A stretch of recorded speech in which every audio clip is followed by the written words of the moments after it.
সাৱধান গুৱাহাটীত ঘূৰি ফুৰিছে ডকাইতৰ দল ৰেপিডো পাচলি ব্যৱসায়ীৰ বেশত দুৰ্ধৰ্ষ ডকাইত প্ৰতি মুহূৰ্তত আপোনাক নজৰত ৰাখিছে ডকাইতৰ সদস্যই যিকোনো মুহূৰ্তত আপুনি হ'ব পাৰে দুৰ্ধৰ্ষ ডকাইতৰ টাৰ্গেট গণেশপাৰাৰ শিহৰণকাৰী ডকাইতি কাণ্ডৰ দুই সদস্য আৰক্ষীৰ জালত পৰাৰ পাছতেই ঘটনাই লৈছে নতুন মূৰ পুনৰবাৰ ৰাজধানী গুৱাহাটীত উবেৰ ৰেপিডো চালক অথবা পাচলি বিক্ৰেতাৰ ৰূপত ডকাইতৰ দল ঘূৰি ফুৰাৰ তথ্য ফাদিল হৈছে মহলবাৰে নিশা চাৰিজনীয়া পিষ্টলধাৰী এটা ডকাইতৰ দল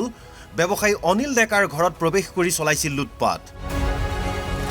অনিল ডেকাৰ পত্নী আৰু গাড়ী চালকক গান পইণ্টত ৰাখি ডকাইতৰ দলে লুটি নিছিল নগদ 1.5 লক্ষাধিক টকা আৰু সোণৰ অলংকাৰ অতি চতুৰ ডকাইতৰ দলটোৱে আৰক্ষীক বিভ্ৰান্ত কৰিবলৈ গ্ৰহণ কৰিছিল কেতবোৰ কৌশল সম্পূৰ্ণ পৰিকল্পনা অনুযায়ী দলটোৱে সংঘটিত কৰিছিল ডকাইতি কাণ্ড বৰপেটাৰ ভেল্লাৰ পৰা আৰক্ষীয়ে গ্ৰেপ্তাৰ কৰা জেহেৰুল হক আৰু ৰাতুল মালিকৰ স্বীকাৰোক্তিত পোহৰলৈ আহিছে চাঞ্চল্যকৰ তথ্য আৰক্ষীৰ জালত পৰা দুই সদস্যই ৰেকি কৰি সকলো তথ্য যোগান ধৰিছিল গেংটোক পৰিকল্পনা মৰ্মে 6জনীয়া ডকাইতৰ দলটোৱে মাত্ৰ 40 মিনিটত চলাইছিল লুটপাট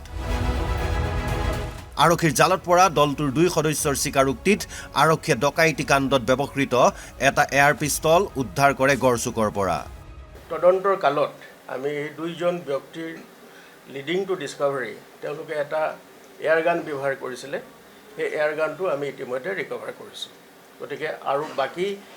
এই যিটো মূল গেং যিটো এই ঘটনা সংঘটিত কৰিলে এই ঘটনাটোৰ সৈতে জড়িত এই দুজন ব্যক্তি আৰু তাৰ লগতে আৰু 4জন ব্যক্তি আছে সেই 4জন ব্যক্তি বৰ্তমান পলাতক অৱস্থাত আছে আৰু আমাৰ দূৰ তদন্ত চলি আছে মই ভাবিছোঁ যে অতি শীঘ্ৰে আমি তেওঁলোকক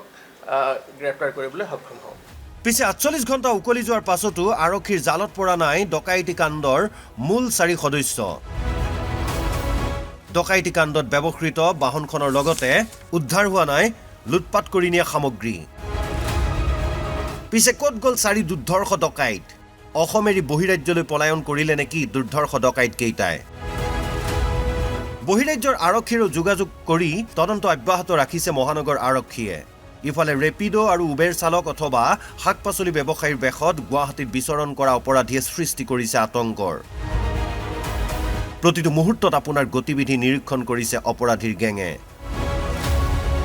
গতিকে সাৱধান হওক আপুনিও অচিনাকি লোকৰ সংস্পৰ্শত অহাৰ পূৰ্বে চিন্তা কৰক 100 বাৰ